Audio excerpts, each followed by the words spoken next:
Good afternoon, and thank you all for coming. I'm Jonathan Byrd. I'm a mixed media artist, and the current focus of my research is to make artwork that discusses issues that veterans have, particularly when they're coming back into civilian society, trying to get a job, reconnect with loved ones and friends. Some of the issues my work discuss: homelessness, addiction, PTSD, and suicide. When I was thinking about how to broach this work, how to talk about this work, installation seemed like a natural choice.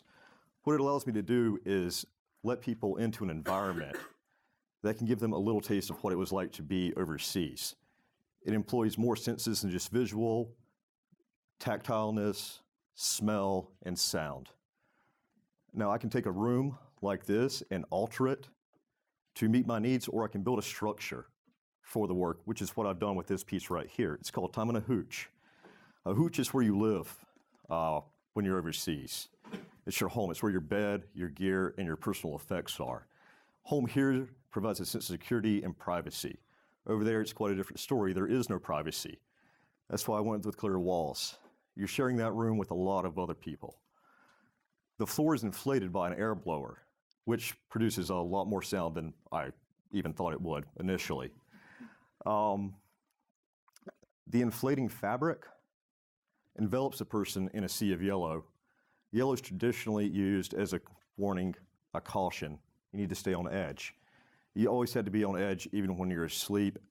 Nighttime was a time where we received a lot of indirect fire. By indirect fire, I mean rockets and mortars coming into post.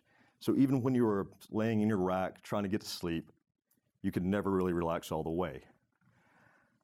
I think right now the work is important because a lot of people don't understand exactly what it is like over there, and how could they? At this time, we currently have 22 veteran suicides every day in this country, and as of last month, 17.4 active duty suicides every day. The issue is that we're not having a conversation, even with your close friends. They don't know how to broach the topic, and we're honestly trained not to talk about it. It's not something you do. It can hurt your career in the long run. And it becomes this automatic response. I'm fine, everything's okay. So I think my hope for this work is not that the work is going to solve a problem, but that it could actually be maybe a catalyst to have a conversation with the people that you're close to. Maybe to give them a little understanding and a little perspective of what you've been going through. And while you're trying to, if you know anybody, just a simple conversation can help more than anything. You don't need to be a professional. You just need to care enough to talk to somebody. Thank you all for your time.